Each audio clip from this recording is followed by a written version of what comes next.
देश में कोरोना ने सारे रिकॉर्ड तोड़ दिए हैं। 24 घंटे में 396 लोगों की मौत हुई है। करीब 11,000 नए मामले सामने आए हैं, जिससे संक्रमितों का आंकड़ा करीब 3 लाख पहुंच गया है। एमपी में कोरोना का विस्फोट जारी है। एमपी में अब तक 10,400 से ज्यादा कोरोना के केस हो गए हैं, जबकि 6,900 से ज्यादा लोग ठीक हो गए हैं। इंदौर में कोरोना के केस लगातार बढ़ रहे हैं। कोरोना के नए 50 पॉजिटिव मरीज मिले हैं। अब तक कोरोना संक्रमित मरीजों की संख्या 3,970 से ज्यादा हो गई है, जबकि 2,673 मरीज ठीक हुए हैं।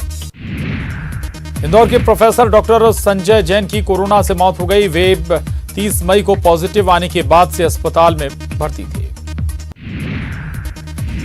खबर भोपाल से, जहां कोरोना के 62 नए मरीज मिले हैं। बता दें कि मरीजों में एक ही परिवार के 7 लोग शामिल हैं। ग्वालियर में 22 नए कोरोना मरीज मिले हैं, जिससे आंकड़ा बढ़कर 250 हो गया है, जिसमें से 3 की मौत हो चुकी है। बड़वानी में 2 नए कोरोना संक्रमित मिले हैं, जिससे मरीजों का आंकड़ा बढ़कर 64 तक जा पहुंचा है। खंडवा में 3 नए कोरोना मरीज मिले हैं। अब कोरोना का आंकड़ा बढ़कर 279 हो गया है, जिसमें से 8 की मौत हो चुकी है, जबकि 196 मरीज ठीक हुए हैं। शाहजहांपुर में 3 नए कोरोना मरीज मिले हैं। अब कोरोना का आंकड़ा बढ़कर 32 हो गया है, जिसमें से 2 की मौत हो चुकी है, जबकि 8 मरीज ठीक हुए हैं। जबलपुर में 2 और मरीज कोरोना पॉजिटिव मिले हैं। बता दें कि 35 साल की महिला और आईटीबीपी कर्मचारी पॉजिटिव पाया गया है। छत्तीसगढ़ में कोरोना के मामले लगातार बढ़ रहे हैं। कोरोना के मामलों की संख्या करीब 1400 पहुंच चुकी है।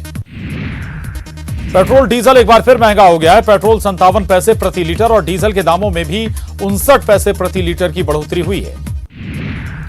पेट्रोल और डीजल के दाम में इजाफा होने के बाद भोपाल में पेट्रोल 80 रुपए 98 पैसे और डीजल 71 रुपए 54 पैसे प्रति लीटर हो गया है। पेट्रोल डीजल की बढ़ती कीमतों को लेकर एमपी कांग्रेस ने ट्वीट कर निशाना साधा और कहा कि सरकार खजाना भर रही है और देश कोरोना से मर रहा है। पेट्रोल और डीजल की कीमतें बढ़ने के बाद रायपुर में पेट्रोल 73 रुपए 56 पैसे पहुंच गया। पेट्रोल की कीमत में 55 पैसे की बढ़ोतरी हुई। वहीं 57 पैसे बढ़कर डीजल 70 रुपए 83 पैसे प्रति लीटर मिल रहा है। गृह मंत्री नरोत्तम मिश्रा ने उद्योगपतियों से रोजगार बढ़ाने को लेकर चर्चा की और कहा कि मौजूदा हालात में अधिकतम रोजगार प्राथमिकता है। जीएसटी काउंसिल की बैठक में एमपी के स्वास्थ्य मंत्री नरोत्तम मिश्रा शामिल हुए। बता दें कि बैठक लॉकडाउन के बाद पहली बार हो रही है। अनूपपुर में आकाशीय बिजली गिरने से 5 लोगों की मौत हो गई। आंधी तूफान से कई घरों की छत भी उड़ गई। कई पेड़ धराशायी हो गए। बता दें कि पुष्पराजगढ़ में 3 और कोतमा में 2 की मौत हुई है। छतरपुर में शराब फैक्ट्री में शॉर्ट सर्किट की वजह से आग लग गई। आग से लाखों के नुकसान का अंदेशा है। बाद में फायर ब्रिगेड की टीम ने आग पर काबू पाया। सतना शहर के प्रेमनगर स्थित बिजली विभाग के पावर हाउस गोदाम में अचानक देर रात आग लग गई। हालांकि बाद में आग पर काबू पा लिया गया। भोपाल में नेताओं के चेहरे वाले मास्क बाजार में मिल रहे हैं। पीएम मोदी की छवि वाले मास्क के साथ सीएम शिवराज, पूर्व सीएम कमलनाथ, राहुल गांधी की फोटो वाले मास्क भी बाजार में मिल रहे हैं।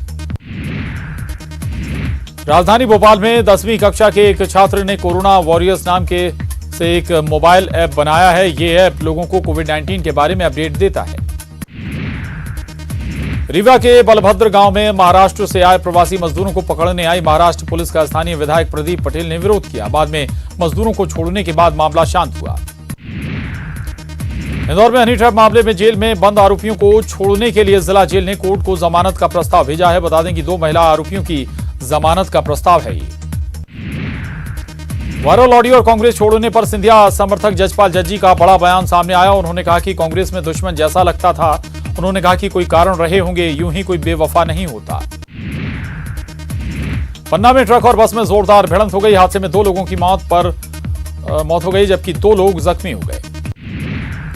बिलासपुर में क्वारंटाइन सेंटर में बड़ी लापरवाही सामने आई। यहां रिसदा गांव में परिजन बिना रोक टोक के मरीजों से मिल रहे हैं। बेमेतरा में मासूम का अपहरण कर दुष्कर्म करने के मामले में आरोपियों की गिरफ्तारी नहीं होने से लोगों में आक्रोश बढ़ता जा रहा है। अब बीजेपी महिला मोर्चा ने भी जल्द कार्रवाई की मांग की है। बालोद जिले के गुंडरदेही ब्लॉक के ग्राम भरदा कला पंचायत में पंच और सचिव ने आरोप लगाया है कि सरपंच अपने पति को आगे कर खुद घर पर रहती हैं और सरपंच पति पूरे पंचायत में हस्तक्षेप करता है। कोरबा में एसईसीएल प्रबंधन की लापरवाही की वजह से एसईसीएल कॉलोनी में काले पानी की सप्लाई हो रही है, जिससे बीमारी का खतरा बढ़ गया है। उधर संबंधित अधिकारी कैमरे पर कुछ भी बोलने से बच रहे हैं। धमतरी के बरपदर गांव को आजादी के 70 साल बाद भी सड़क से नहीं जोड़ा गया है। सुनवाई नहीं होने पर ग्रामीण खुद ही सड़क बनाने में जुट गए हैं। गुजरात के अमरेली में जंगल से निकलकर 2 शेरनियां एक फार्म हाउस में पहुंच गईं। फार्म हाउस में एक बैल शेल्टर के अंदर बंद था, लेकिन ग्रिल बंद थी, इसलिए इन शेरनियों के लिए बैल को मारना मुश्किल साबित हो रहा था। आखिर में दोनों शेरनियां शेल्टर की छत पर चढ़ गईं और सीमेंट की शीट तोड़कर अंदर दाखिल हुई और बैल का शिकार किया। कोरोना संकट के कारण 2 महीने से प्रदेश भर की 2 लाख से ज्यादा प्रसूताओं को जननी सुरक्षा योजना और मुख्यमंत्री श्रमिक सेवा योजना की राशि नहीं मिल पाई है। योजनाओं की समीक्षा बैठक में बड़े पैमाने पर भुगतान लंबित होने के मामले को लेकर स्वास्थ्य विभाग के प्रमुख सचिव फैज अहमद किदवई ने नाराजगी जताते हुए 15 जून तक भुगतान करने के निर्देश दिए हैं। विधानसभा उपचुनाव को लेकर बीजेपी में बैठकों का दौर जारी है। आज भी बीजेपी दफ्तर में चुनाव संचालन के लिए बनी विधानसभा समितियों की बैठक हो रही है।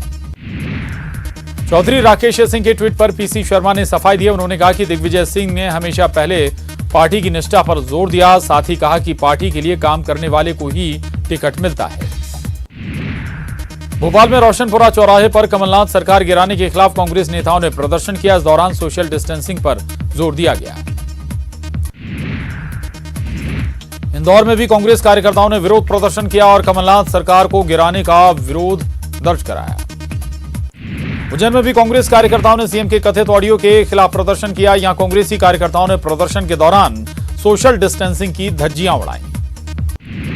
एमपी में राज्यसभा की 3 सीटों के लिए होने वाले उपचुनाव के लिए राजनीतिक सरगर्मी तेज हो गई। बीजेपी उम्मीदवार सिंधिया की तबीयत नासाज होने के बाद कांग्रेस ने अपनी सक्रियता बढ़ा दी है। पूर्व मंत्री प्रभुराम चौधरी ने कहा कि बीजेपी सभी 24 सीट पर उपचुनाव जीतेगी।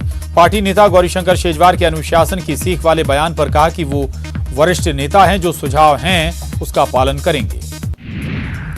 इंदौर में जल संसाधन मंत्री तुलसी सिलावट ने कांग्रेस नेता प्रेमचंद गुड्डू पर निशाना साधा और कहा कि उपचुनाव नहीं होता तो गुड्डू कभी सांवेर नहीं आते।